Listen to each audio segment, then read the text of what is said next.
Baylor raised an eyebrow quizzically. Are you sure, Nathan? It's not like you can talk to it. How do you know it won't try to bite us? After all, it's just a horse. Come now, Baylor. That's the sort of attitude that got the poor stallion mistreated in the first place. Just like every other creature in this world, this horse has a soul. It loves, it hates, it feels, and it understands us if we treat it right.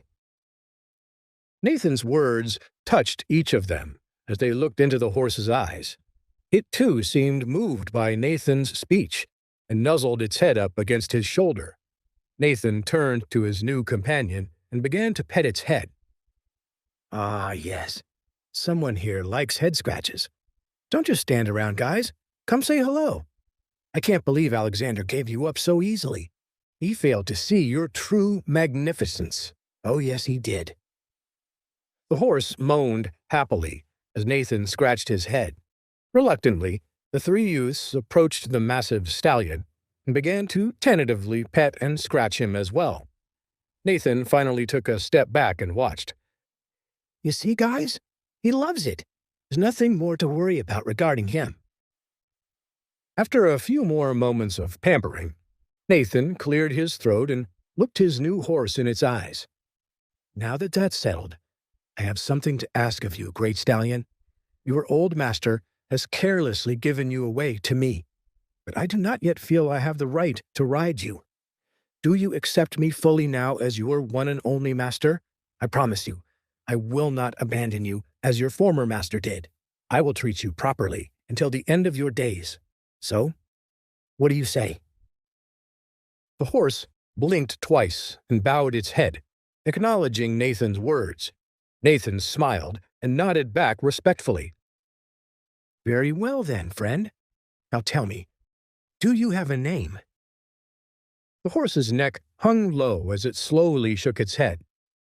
That matters not, my white-coated friend. You've got spirit and character, and you'll frighten all my enemies with that ghostly face of yours. From this day forth, I shall call you Ghostwalker. What do you think? Ghostwalker's head raised proudly as it let out a joyful howl into the busy market street. Clearly, it fully embraced its new master's name. However, at this time, Stuart Lightstone put an anxious hand on Nathan's shoulder. This is great and all, Nathan, but we need to get Ghostwalker out of here. It is a bustling main street after all, and also we need to hurry up and get to the trial count. Nathan nodded his head as he inspected the ornate saddle on top of his steed. He pulled off all the straps and dropped it heavily down beside the cowering merchant whose stall had been destroyed. There you are, merchant. Sell that, and I'm sure it'll cover the costs of all this damage. Well, thank you, my lord. But won't you need a saddle to ride him? I cannot ride him now anyways. Besides, he's much more comfortable this way. Ghostwalker's body shuddered and jumped up and down as it got used to the lack of weight on its back. Ghostwalker was no ordinary horse, and Nathan knew he deserved to be treated like an equal. Nathan next turned back to Stuart and smiled at his friend. You're right as usual, Stuart. I'm not sure what to do about that. It's not like I have a stable here in the city. I can't just abandon him. Seeing Nathan's troubled expression, Stuart thought for a moment, then smiled. You trust me, right, Nathan? I've never had a reason to doubt you before, Stuart. Good. Then let me have my father's men escort Ghostwalker out of this city. They can walk him back to Dunshire, where they'll release him into your father's custody. A dozen House Lightstone warriors should be able to take him there, no problem. What do you say to that? In response, Nathan hugged Stuart, then smiled at him. I say, that's a wonderful idea. Thank you, my friend. I do appreciate it. My father will no doubt spoil him in 1,000 different ways. I can't imagine Amelia will be able to keep away from him either. He'll be the king of the stables back at the Hayfield Manor. Nathan left his friends and went up close to Ghostwalker. This time, he smiled weakly, sad that he already had to part ways with his new companion. Ghostwalker, listen to me, brother. I must participate in an important trial now. But during that time, I won't be able to ride you. So for the time being, I want you to follow Stuart's men home to my father's lands. The soil is rich, and the land is vast out there. You'll have plenty of space to ride and recover for our future journeys. My family will treat you well, and when the time comes, you and I will ride the realm together. Is that all right with you?" Ghostwalker snorted, nodded heavily, and blinked twice. He was already very understanding of human nature and accepted Nathan's situation.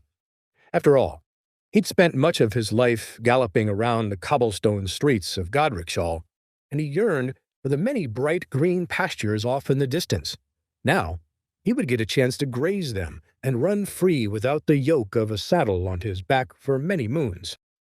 Nathan smiled as he understood the animal's response. "Thank you, my friend. I promise I won't be away for long." It was only a few minutes later when a dozen armored members of the High Lord Lightstone's warrior band approached the entrance to the Godricshall Plaza. Nathan, Stuart, Baylor, and Sarah had all waited patiently beside Ghostwalker for them to arrive. As they approached, Stuart came to them and motioned over at Ghostwalker. "You men, listen up. Your mission is to escort young Master Nathan's steed back to the hamlet of Dunshire with haste. Do not leave the stallion's side until you are received by the High Lord Hayfield himself. Is that understood?" The leader of the warriors, a man with a long lance in his hands, nodded his head. "Yes, young Master Lightstone. It will be as you command." "The roads may be treacherous. If so, use caution and do your best to avoid the roving bands of highwaymen that formed up throughout the land. Though their numbers have dwindled since the Hayfields ended the brutal taxations on the peasants around Ravenwood, there are still those who might wish to capture such an eye-catching horse." "I doubt we'll run into any problems, sir." "I'm serious, Captain. If something happens and you fail in this mission, you might as well not come back at all." "Don't worry, sir. We shall fight off any who may seek to test our strength. On my honor, sir, I will not fail in this." Stuart nodded slowly. "Very well, then. Heavens protect you, men. Now go." Nathan smiled at his friend's ability to command his father's men. Although Stuart was the second son of the High Lord Lightstone, it was obvious his leadership skills were strong. Wait, that's not the end. You've just had a free taste.